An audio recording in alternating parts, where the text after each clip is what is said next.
Bonjour tout le monde. Pour aujourd'hui, on va travailler avec une méthode de prévision univariée. Bien sûr, les méthodes de prévision univariée sont plusieurs, mais la plus connue c'est ARIMA ou bien l'extension SARIMA, bien sûr. Et on va travailler aujourd'hui avec le MLP ou bien le Multi-Layer Perceptron. So, on va démarrer avec charger certains packages. On va travailler avec le package TSUtils. Et le deuxième package, c'est NN4. Où est ce NN4? Et le voilà.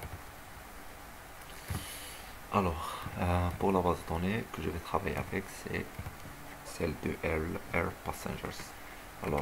J'importe cette série chronologique. C'est déjà, elle est déjà plus connue, bien sûr, cette série.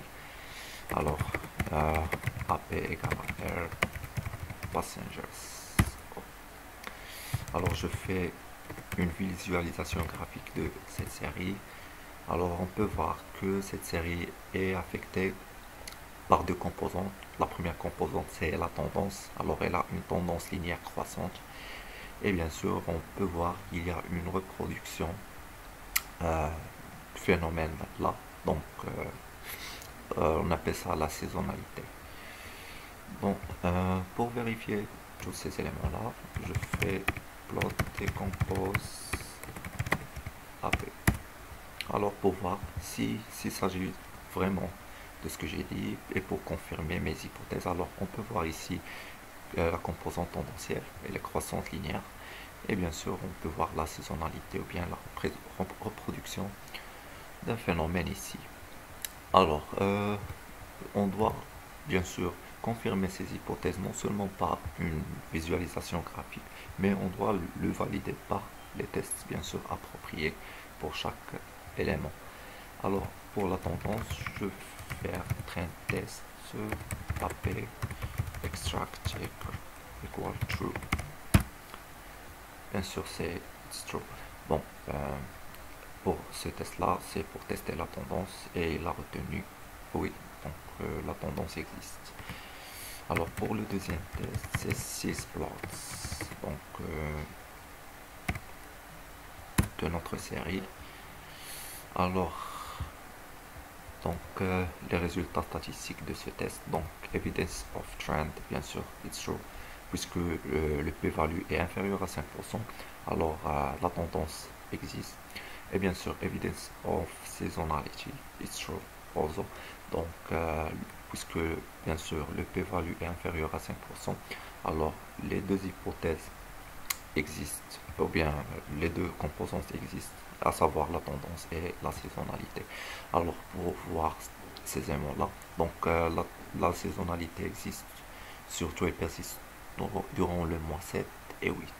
Et bien sûr, c'est tout à fait normal. Alors pour avoir d'autres éléments, alors outplots, donc cela nous donne la boîte à moustache pour chaque mois. Alors pour le mois 1 et le mois 2, les moyennes de chaque mois et bien sûr l'intervalle interquartile. Alors on peut constater que durant le mois 7 et 8, c'est le pic. Et bien sûr on connaît ça. Alors, juste pour faire le forecasting, alors après vérifier tous ces éléments-là, je vais déclarer x égale à donc MLP de notre série.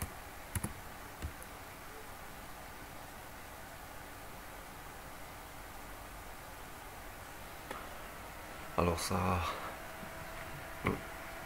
et on peut voir bien sûr là, ces éléments-là sont très intéressants juste pour voir la série a été différenciée pour faire les prévisions bien sûr. Alors, pour la composante saisonnière, bien sûr, elle a été inclue dans le modèle, comme on a dit.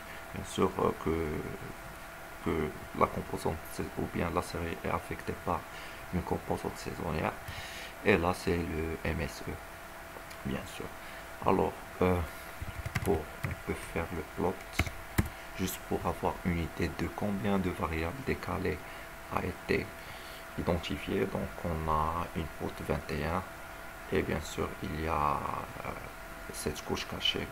Bien sûr, donc il y a 5 nœuds et bien sûr l'output. Alors, on peut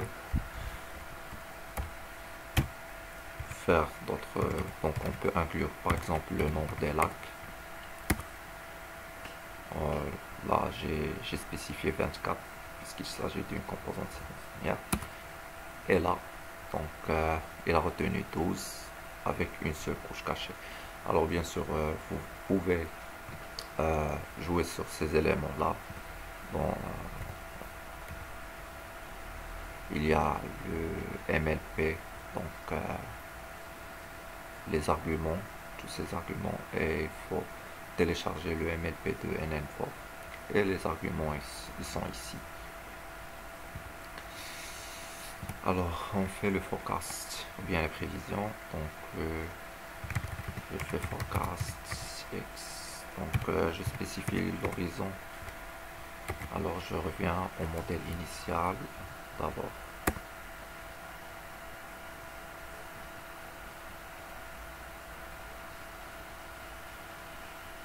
Alors, je fais forecast X. Alors, je spécifie l'horizon 24 mois.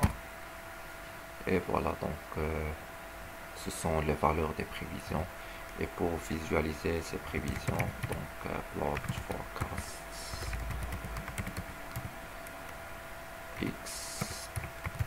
Donc, l'horizon, c'est 24 mois. Et voilà. Donc, et voilà les valeurs des prévisions pendant les prochaines 2 années.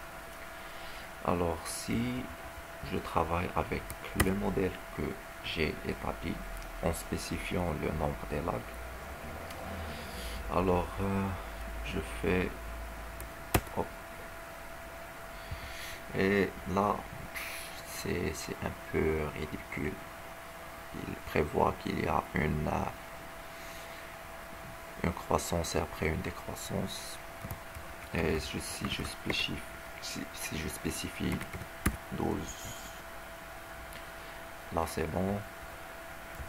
Si je spécifie le nombre de lacs 12,